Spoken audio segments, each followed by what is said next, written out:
dalam usia 26 tahun, Srila Prabhupada remaja waktu itu, Abhay Charande ketemu dengan gurunya, yaitu Bhakti Siddhanta Saraswati. Ini hanya penyamaan persepsi sebelum kita akan berangkat ke Jakarta, karena menurut pemahaman Kitiang, penyembah Bali itu menjadi rujukan penyembah di luar Bali. Nah, dalam hal inilah Kitiang yang dipercayai selaku Wiswa-Wisnama Sabha itu matur akidik sering semeton sareng sami, semoga kita ke depan semakin terarah dan mengurangi hal-hal yang bersifat bias, yaitu kesana kemari cara samping ngeleh peteng gitu kita. Dalam hal ini pada tahun 1922 dalam umur 26 tahun, Abhay Charande muda ketemu sama gurunya Bhakti Siddhanta Saraswati, dipaksa oleh temannya begitu. Yang sebelumnya beliau adalah penganut Gandhi. Tetapi karena paksaan itu dalam kurang lebih 90 menit beliau audien dengan gurunya, menyadari kekeliruan paham yang diikuti oleh Abhay Charande Buddha, yaitu bukan kemerdekaan, tetapi adalah kurangnya kesadaran Krishna. Tidak peduli kita dijajah atau merdeka. Begitulah Srila Prabhupada muda waktu itu sampai di rumahnya, membuka pakaian Gandhinya dan menyatakan diri pengikut Bhakti Siddhanta. Dan 11 tahun kemudian 1933 beliau diksa langsung Brahmana. Terus 1944, karena waktu kita mepet, 11 tahun kemudiannya juga beliau mendirikan Back to Godhead.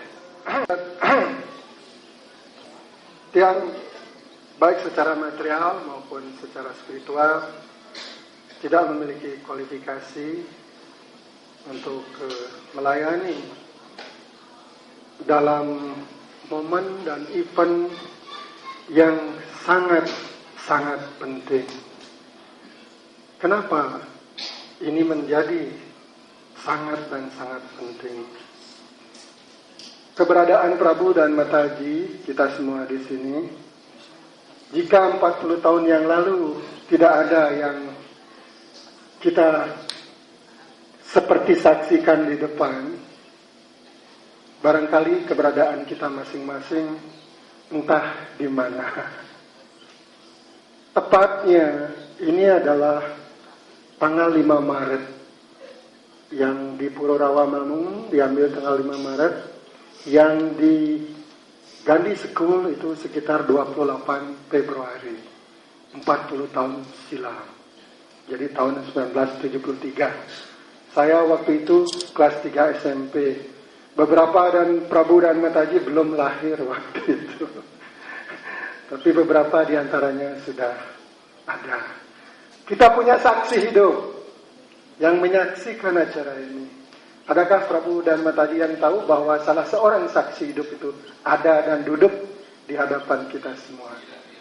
Ya, Rati Margariti. Jadi beliau adalah istri dari Idepdana Punyatmaja. Jadi karena waktu itu Idepdana Punyatmaja tentu belum abiseka, beliau pengurus parisada orang penting di Hindu. Jadi dapat kita lihat betapa besar hati kita ketika 40 tahun Mahamantra sudah, baliho dari Mahamantra sudah dengan tegas dan lugas dipajang di Puro Rawamangun, Jakarta Timur. Dan Prabu lihat keberadaan Srila Prabhupada, ada gamelan yang mengiringi beliau saat kirtan. Ada persembahan gebogan. Dan beliau pun menyampaikan bahwa ada banyak orang Hindu di Bali.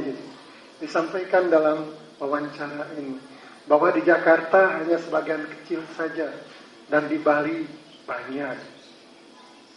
Dari sini kita melihat bahwa Srila Prabhupada sungguh sangat serius memulai misi beliau di muka bumi ini, termasuk Indonesia dan Bali.